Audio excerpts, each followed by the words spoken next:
وقع واحد التحول كبير في الزراعات الزيتيه ديال المغرب. نعطي بعض الارقام باش تبان الامور بشكل واضح. الانتاج ديال الزيت في المغرب هبط، المساحات المزروعه بالنباتات الزيتيه هبطت ب 50%. مثلا عندنا الفول السوداني ولا كاوكاو هبط ب 17%. كان الغرب كينتج كاوكاو بشكل كبير جدا وكيتستعمل كاحدى النباتات اللي كتعطينا الزيوت، هبطت ب 17%. اكثر من ذلك، الاساسي اللي كنا كنستعملوه في الانتاج ديال الزيوت اللي هو الزريعه، نوار الشمس، بشحال هبطت الانتاج ديال نوار الشمس في المغرب؟ الاراضي ديال هبطت ب 67%. 67% هبطت. اذا فاش كيهبط عندك كاوكاو ب 17%، كيهبط عندك نوار الشمس ب 67%، اذا هادشي كامل كيعطيك انخفاض في الانتاج اللي تقريبا ب 47 حتى 50% ديال الانتاج. اذا هنا كيبان على ان الحكومه عوض ما تمشي في الزراعات اللي كيحتاجوها المغاربه، مشينا لزراعات اللي كتستهلك الماء بشكل كبير جدا وفرطنا في الامن الغذائي ديالنا. اذا لا يمكن ان نقول ان المغرب عنده امن غذائي. نفس الشكل بالنسبه للزرع، مثلا بالنسبه للاراضي اللي كانت كتزرع بالنسبه للزرع بشكل كبير، مثلا من بين 2008 حتى 2020. في 2008 كنا تقريبا في واحد 5 مليون و650 الف قطار ديال الزرع، دابا هبطنا ل 4 مليون و200 الف. علاش؟ وكنهضروا على الامن الغذائي. وهناك بعض الزراعات نتيجه لهذه التحولات اللي كتوقع التي ستنقرض. مثلا قصب السكر ما يبقاش واحد الوقت. علاش؟ لان الوزين ولا كيتجه للشمندر اكثر من قصب السكر، مع العلم ان القيمه الغذائيه لقصب السكر افضل بكثير من الشمندر. الردود ديال الحكومه كتقول لك واه الزراع وهذا كيستهلك الماء. كنجاوبوها بشكل واضح. شكون اللي كيستهلك الماء؟ واش الفريز ولا الزرع؟ هاي دابا الان الزيت ما كايناش في العالم، لدرجه ان المانيا بدات تقنن الاستعمال ديال الزيت للمواطنين. ولاو المنتجي ولا اللي كيصحاب لي ريستو ولاو تيقول لهم انكم خلطوا الزيت مع حوايج اخرين. اذا شنو غادي نديروا؟ هاي عندك فلوس، انا ما عندناش فلوس ديال المانيا وما لقاش الزيت، في حين ان كان عندك امكانيه ديال الانتاج. فاش كنقول ان نوار الشمس كيهبط ب 67% باش تنتج الفريز اللي كيستهلك اللي كينهك الفرشه المائيه. لان حنا فاش كنهضروا على الفريز وكنهضروا على لافوكا وكنهضروا شنو هو؟ راه كنصدروا الماء. اخر اتفاقيه اللي دارت مع الكيان الصهيوني اللي تعطات لي 500 قطار ديال لافوكا اللي غادي يدار في الغرب، 500 قطار ديال لافوكا، مع العلم ان كيلو ديال لافوكا كيستهلك 1000 لتر د الماء. اذا ما معنى انك كتجي كتقول لي انني انا المنتوجات الزراعيه ديالي راه تطورات وزادات وهذا، ومع العلم على انها منتوجات معروفه بانها كتستهلك الماء بشكل كبير جدا. نحاول نعطي بعض الارقام باش المواطنين بعض المرات كنبقاو نهضروا وكيبان باللي بحال زعماك اننا حنا ضد هذا الشيء وما باغينش الحكومه وما باغينش الخير للمغاربه. فمثلا الامثله اللي كاينه، مثلا ناخذوا 4 ولا 5 ديال المواد باش يبان لك شحال ديال الماء وشحال تزاد الاستهلاك. فاش نهضروا على الزيت نقص، مثلا الخيار، التصدير ديال الخيار مزيان زاد ب 83%، ولكن الخيار باش تنتج كيلو ديال الخيار، كيلو واحد ديال الخيار خصك 353 لتر د الماء باش تنتج كيلو واحد ديال الخيار. باش تنتج كيلو ديال الفريز اللي تزادت التصدير ديالو تقريبا بشي 90% ما بين 2008 و 2019، كيخصك 347 لتر د الماء باش تنتج كيلو ديال الفريز. يعني المواطن فاش كيدي ميكا ديال الكيلو ديال الفريز راه فيها 347 هاز معاه 347 لتر ديال الماء.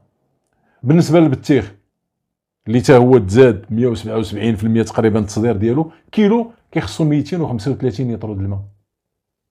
يعني هاد الصناعات اللي كنصدروا راه كنصدروا الماء اللي حنا في امس الحاجه ليه.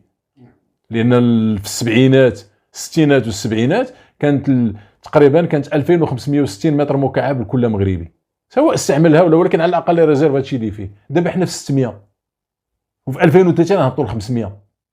تصور دزنا من 2500 و60 متر مكعب ل 500 متر مكعب. هادشي ما مرتبطش بالنمو الديموغرافي؟ ما مرتبط بهذا النوع ديال الزراعات اللي كنقول لك.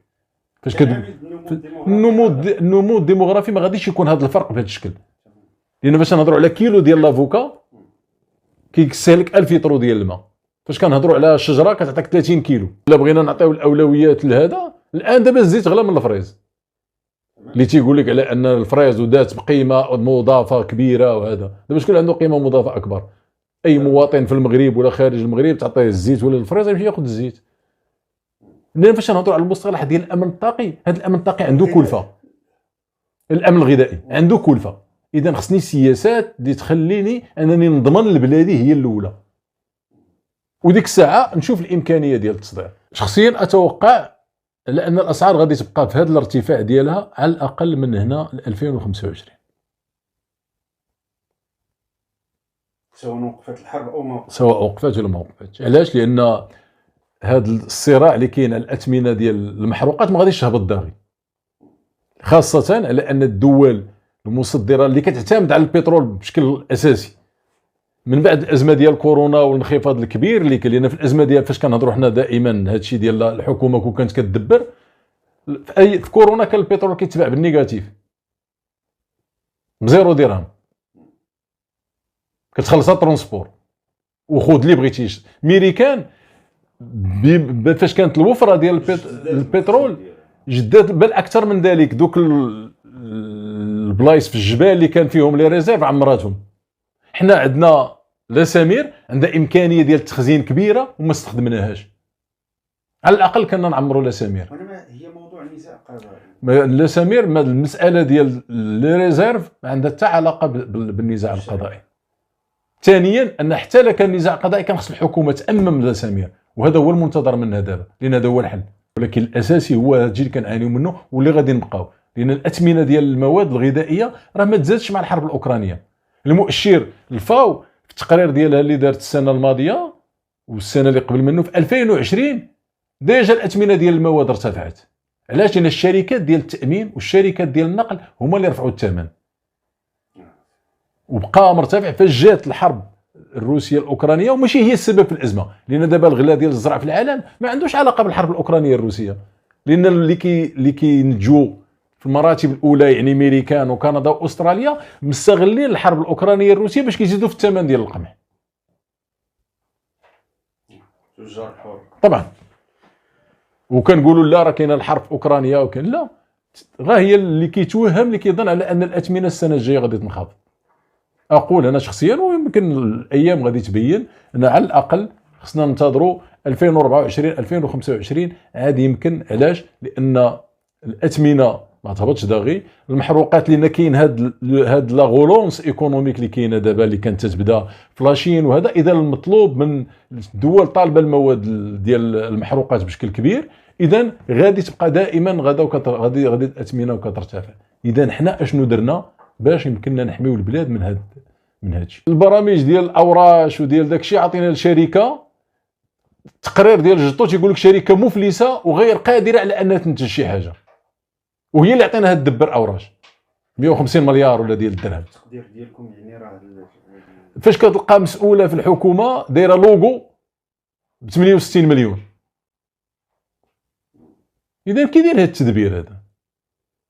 كورونا بينات، الازمه ديال كورونا بينات ان عندنا في المغرب تقريبا واحد 24 حتى 25 مليون فقير غير قادر على انه يعيش مده شهر بشكل عادي. هذا الشيء في الاثمنه اللي كانت منخفضه، فما بالك بهذه الزيادات في الاسعار اللي كاينه. وكاع الحكومات في العالم في هذه الازمات خدامين كيعاودوا القانون الماليه. الان قانون الماليه كيتصاوب ديال السنه المقبله. على شنو هي لي زيستيماسيون ديال البترول؟ علاش غيديروه؟ نورمالمون خص يدار اون استيماسيون على 100